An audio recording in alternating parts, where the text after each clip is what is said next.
Being vulnerable. You have to be able to be vulnerable. That is true. Put your pride aside. Vulnerability, yes. Hey guys, so I'm back with another video. I am here with a guest, and this is Shida Samoy. She is a wardrobe stylist here in Toronto, so check out her Instagram. I'll leave everything in the description box below. I'm happy to have her here because we are talking about a very touchy subject that all you ladies want to know about. Trust me. Trust me. So you're gonna get 2 points of views with this topic, and it is if you're really ready for a bae. You want to snatch them up before summer comes, because when summer is here, they're running loose. Yeah, free. So snatch yours before summer.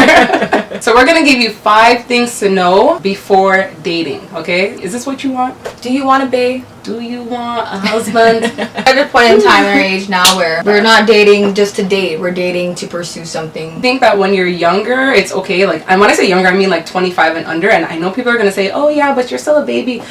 I'm 26 and there's no way I'm dating just to date. Like, it's to marry, period. So when you're younger, yes, date around. It doesn't matter. It doesn't have to be something serious, because you have to figure out what you like, what you don't like, what will work for you, or what you actually want, right? And I don't think you really know that when you're in a serious relationship when you're young. Unless you're like that 1%, 2%, I don't know, but I'm not that percentage. Yeah, so date to marry, because you don't want to waste your time. Who has time for heartbreaks? Not us. And I feel like in this day and age, like, it's very lustful. Like, people are kind of just getting to know each other and then they're kind of just moving on with it. That's not what we're trying to explain. Are you ready to really date somebody? Are you ready for that ring? We're gonna get right into the 5 things. Number 1, consideration, guys. Like, it sounds so simple, but I'm telling you, there's a lot of inconsiderate people out here. And when it comes to consideration, you have to be really selfless. You have to really think about you and your partner, considering their feelings as well as yours, because then pretty much it's not going to work if you're just thinking about yourself and thinking about what's next on your part.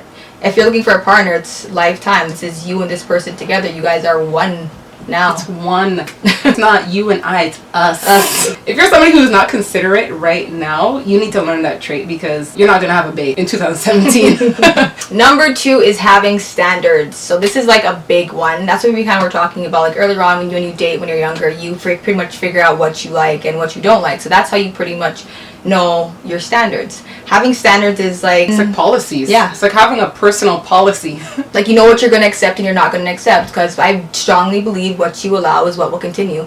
If you allow him to be cheating on you from the beginning when you guys are talking, he's going to continue to cheat on you and get you butt. If you allow somebody to be dog shit to you from the beginning, they're going to continue that legacy until you address it. And by the time you address it, it's too late. It doesn't matter. I will say, lay out your standards or your expectations of the person from date 1 or 2. Past that, it doesn't matter. They already feel like they figured you out, and when you're ready to address something, it's going to be like, oh, where'd that come from? So just say what you like or what you expect of them from the jump, and if they don't like it, then they're not for you. And I can also take from experience, like, I am single and I am looking, but I know why I am single is because I know my standards. I know what I'm worth, and I know what I can bring to the table, and I know what I'm looking for to pursue in building a partner. Also, with laying out your expectations, you yourself, you really have to ask, what do you bring to the table? Because you can't just lay out all these rules and you don't have nothing. You can't do nothing for him at all. You're just kind of sitting there looking pretty, looking cute, but it's a lot more than that. You have to learn from each other. It's a continuous learning when you're in a relationship, right? So just know what you can help them with and take in what they can help you with, right? Exactly.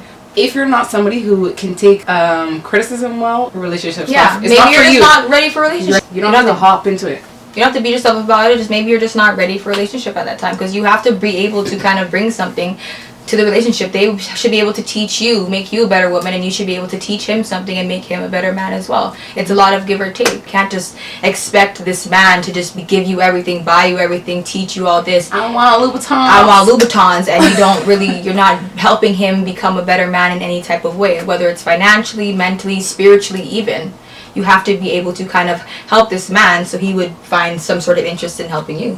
Number 3 is making an effort. I mean, it seems it's easier said than done, I swear. You can't make an effort 1 or 2 times or a couple times. It's like an ongoing thing, you know. You don't slip. Consistency. It's Like, what? Like, it's consistent. Be consistent. Yeah. Like, even the small things, seriously, somebody will appreciate that. And sometimes it's not always like materialistic as well. Like, you could just be effort of congratulating them on something that, you know, they accomplished, or some event is coming up. Just making an effort to kind of be there, be a support. It doesn't always have to be like materialistic things. Switching it up is a big thing too, because you don't want to be in something where you feel like it's always the same and it's repetitive and you're comfortable.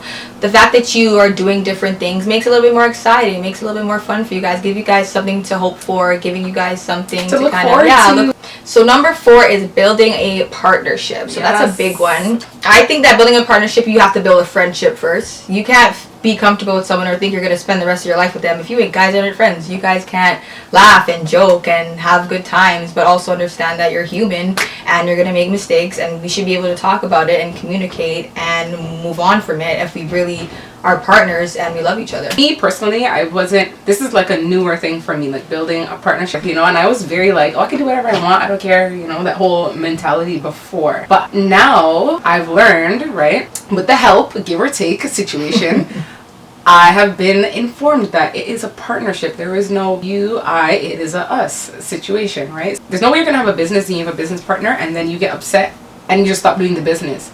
There's still an attachment there. You guys still have to work on getting through it to run the business, right? A partner, you guys need to be able to communicate very well. Yes. Because if not, it's not gonna work at all. Like, you need to be able to tell that person how you're feeling, why you're feeling this way, so you guys can talk about it and then move on. Because, as she said, dating in the past, like, if you piss me off, we're done. Like, sorry. My cutoff game was strong. Like, out. Cut it.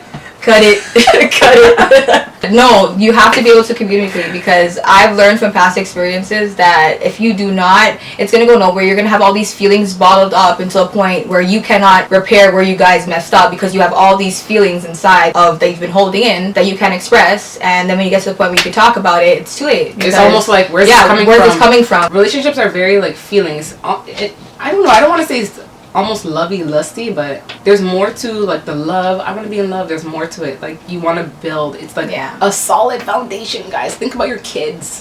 Make sure that you're keeping things interesting. Keeping it spicy. Keeping it spicy, right? You don't want the dogs to stray. You don't. So you got to bring them back in. So things that you can do to keep it interesting is like having a conversation without phones, because this day and age is so... It's like everybody's on their phone no matter what. Yeah. Whether if they're on a date or if they're at the movies, for me it's like so rude to date this guy. Once he even came and picked me up from my house, and I went outside and got in the car, and he was like literally went, hey, do you remember that I'm here for 5 minutes before he reversed and drove out of the driveway. On a date or when you're with your partner or something, you are with them because you want to spend some time with them. Yeah. Why would you be on the phone? Looking at Instagram when you could be looking at Instagram at home alone time. This is not why we came out, so you could sit there on your phone the whole time and I stare at you. That's not ideal. You're entertained. You don't need me. So having conversations and no phones, you know, try to keep it interesting like that. Like, see what you can learn about the person. It's not even about what they like. Also find what they dislike, because a lot of people will say what they like and never talk about what they dislike. Yeah, so you do it and then you realize, and then they go off, and it's like, okay, how would I know? You never told me. Yeah. Oh, new hobbies. Oh, I love new hobbies or new things. You know, it's cute when you guys both are having something new for both of you. So you guys are both kind of excited and you're both learning something cute. Yeah. Oh my God. Some time. Somebody who really doesn't know, Google it. Yeah. Because I'm that type of person. I just don't know anything. I know nothing. I don't know what's out there. We live in Toronto and there's a lot of things to do downtown, and I don't know, because I'm always in Scarborough. Which is the east side. I'll Google it. There's so many things. I have like in my phone I have a list of things that I have planned out. Like, there's so much different festivals, different restaurants you could try. Like, figure out what kind of food he likes and be like, hey, I know you like seafood. I heard there's this really good seafood spot. We should go check it out. Exactly. And like, you guys experience that together. Read the reviews, see if it's good. Don't waste somebody's time. But just that experience of trying something new together, like new hobbies, like I wouldn't say skydiving. I'm stretching it. Okay, say they like seafood, right? Try to be like creative, you know, because we can all go to restaurants, but like, you know that they do those cooking classes? Yeah. Like those couples cooking classes and stuff. book one, you know. That's team building. Oh yeah, try to find things that you guys can do together, hands on. It's just so cool. It's like, wow, I would have never did this by myself. I feel like you learn a lot about your partner as well while you're doing these kind of things too. Seeing what kind of person they are, what kind of characteristics that they have. It's like learning. Are they lazy? Are they active? Like you figure out some stuff about people. Or do they get frustrated when they can't figure things out? Watch out for those ones. Yeah, that's something you need to know moving forward. Is there levels to dog shit? I've been told that there's levels. Yeah, there is. You agree that there's levels? There's some that's been there for a while. Nobody picked it up. People just stepping on it. That's some serious dog shit. No. Run far. Another day. Another video. Another video. Strengths and weaknesses. Know what your strengths and weaknesses are. How else are you going to find out what somebody else's are? Know what you're very strong in. Like, if you're really good at something, if you can cook, if you could clean, and this person can't make anything but macaroni from the box. Nothing's wrong with that. Nothing's wrong with that.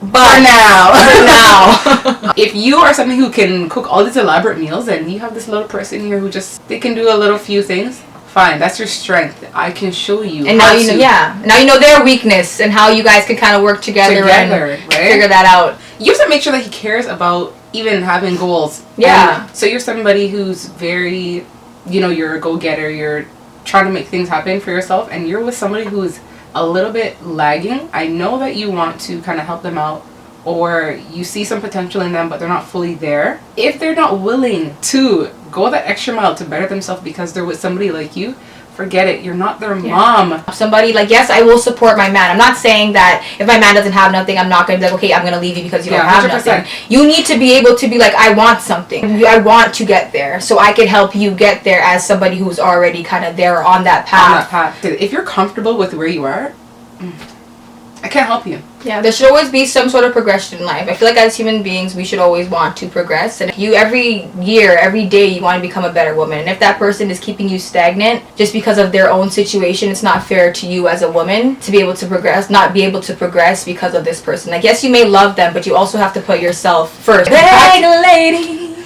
you gon' hurt your back. Dragging no legs like that. I'm not a bag lady, okay? In a relationship where that person is not ambitious and they don't want to go anywhere and they're comfortable with where they are, leave. And if you're kind of not ready for a relationship and you feel like you need to figure yourself out based on like things that we've said, take that time till you're ready to find that person that's able to kind of help you out and get to where you need to go in life, and where you're able to kind of help them out as well. We're only kind of speaking off of based on experience to kind of try to help you guys out to make your lives a little bit easier, happier. For watching, guys, I hope this kind of helps you. And we're not saying that this is it, this is the rules and we know what we're talking about, but from personal experiences, taken, not taken, at least you guys kind of got like an idea. Or maybe you're in a situation that you don't like and you're just like, what would somebody else do? This is what we would do. Left in. Comment below. I will leave her information in the box below. And you guys know where to find me. Instagram on here.